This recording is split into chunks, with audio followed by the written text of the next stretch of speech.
జగజ్యోతి ఆస్తులు 15 కోట్ల రూపాయల పైనే అట. ఎంత? 15 crores. ఒక ఇంజనీర్, ఒక ఐఏఎస్ ఆఫీసరు కాదు, పొలిటీషియను కాదు, ఇంకోటి కాదు, ఒక ఇంజనీర్ ఇంట్లో ఆస్తులు అక్రమంగా సంపాదించినవి 15 కోట్ల రూపాయలట. ఈ 15 కోట్లు అంటే జనానికి కూడా 10 కోట్లు 15 కోట్లు గంతేనా? కేసీఆర్ సంపాదించిన, దోపిడీ చేసిన ఆస్తి ముందు, ఆ సంపాదన ముందు ఇది చాలా చిన్నగా కనబడుతున్నది మనకి. ఒకప్పుడు ఎట్లుండే, ఒక ఆఫీసరు ఒక 2-3 కోట్ల ఆస్తులతో పట్టుబడ్డాడు అని అంటే అమ్మో అని అనేటోళ్ళు. ఇలా 10 కోట్లు 15 కోట్లు జనాలు కూడా లైట్ అయిపోయింది. అంటే ఆ రకంగా మారిపోయింది మన మైండ్ సెట్ కూడా. నిజానికి చూడండి, జగజ్యోతి ఆస్తులు 15 కోట్ల రూపాయల పైనే, అక్రమ సంపాదనంతా నగల రూపంలోకి మార్చుకున్నారట. పట్టుబడ్డ బంగారం విలువ 1,51,00,000కు పైగానే. ఇంట్లో ఎక్కడ పడితే అక్కడ నోట్ల కట్టల గుర్తింపు, 65,50,000 రూపాయలను స్వాధీనం చేసుకున్న ఏసీబీ. ఏపీ హైదరాబాద్లో స్థలాలు ఉన్నట్లుగా గుర్తింపు, జగజ్యోతికి 14 రోజుల రిమాండ్, ఇవాళ జైలు కట. ఇక అధికారులు స్వాధీనం చేసుకున్న ఆభరణాలు ఇక పొట్టుకొన్నారు. ఇక గోల్డ్, పైసలు రాగానే గోల్డ్ కొనాలి, పైసలు రాగానే గోల్డ్ కొనాలట. ఏం కథ ఇది? ఇట్లా తయారైపోయింది చూడండి రాష్ట్రం. కారణం ఏంటంటే వాడు పైనున్నోడే కోట్లు సంపాదించి మింగుతా ఉన్నాడు. మనం ఇది కూడా మనం తీసుకోకపోతే ఎట్లా అని పైనున్నోడు, దాని తర్వాత ఉన్నోడు, కిందున్నోడు ఇదే పని పెట్టిన రాష్ట్రాన్ని మొత్తం నాకే అవతల పడేసారు. సింపుల్గా చెప్పాలంటే ఇగో నెక్లెస్లు, వడ్డానాలు, కమ్మలు, రింగులు, గాజులు, ముక్కు పుడకలు, ఓ చిన్న సైజు దుకాణాన్ని తలపించేలా రకరకాల డిజైన్లలో బంగారు ఆభరణాలు, హ్యాండ్ బ్యాగులు, పిల్లో కవర్లతో పాటు ఎక్కడ పడితే అక్కడ నోట్ల కట్టలు. ఇది గిరిజన సంక్షేమ శాఖ incharge superintendent of engineer SC K Jagajyothi ఇంట్లో పరిస్థితి. ఇవన్నీ చూసి తనిఖీలకు వెళ్లిన ఏసీబీ అధికారులే కంగుతిన్నారు.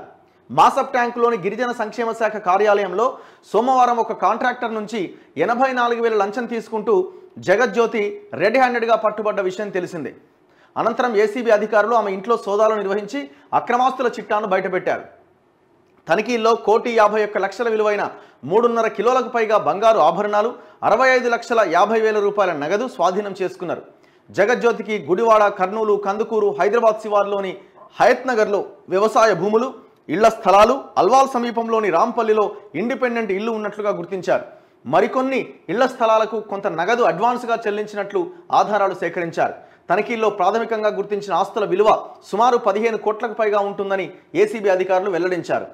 మెహదీపట్నంలోని జగజ్యోతి ఇంట్లో తనిఖీలు చేసేటప్పుడు పిల్లో కవర్లు, హ్యాండ్ బ్యాగులతో పాటు ఎక్కడ పడితే అక్కడ నోట్ల కట్టలున్నాయని, చిన్న సైజు దుకాణంలో ఉన్నట్లుగా సరికొత్త డిజైన్లలో బంగారు ఆభరణాలు ఉన్నాయని వివరించారు. అక్రమ సంపాదనతో జగజ్యోతి ప్రతి నెల గోల్డ్ స్కీమ్లకు డబ్బులు కడుతున్నట్టుగా గుర్తించిన అధికారులు సంబంధిత రసీదులను కూడా స్వాధీనం చేసుకున్నారు.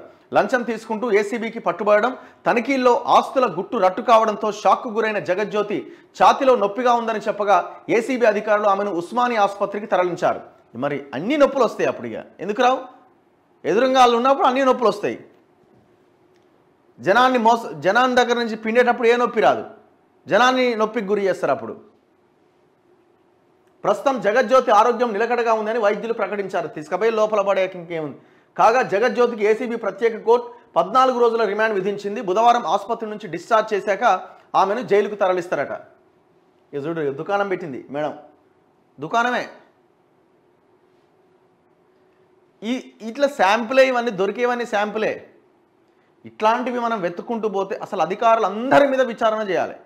ఆల్ ఆఫీసర్స్, ఈ హై పొజిషన్లో ఉన్న ప్రతి ఒక్క అధికారి మీద విచారణ చేయాల్సిందే. వాళ్ళ ఆస్తుల మీద విచారణ జరగాల్సిందే. ప్రతి ఒక్క ఆఫీసర్ మీద జరగాలి. దగ్గర ఉన్నదే 15 కోట్లు అంటే ఇక ఆమె భూములు, వ్యవహారము లెక్క చూసుకుంటే నాకు తెలిసి ఈమె కూడా 100 కోట్ల ఆ పైన ఉండే అవకాశం ఉన్నది. వీళ్ళు పైసలే తినేసిరు. ఇక వీళ్ళు రోజు అన్నం తినరు. నోట్ల కట్ట 500 రూపాయల నోట్ల కట్టలే మింగుతారు పొద్దుగాల, మధ్యాహ్నం, సాయంత్రం.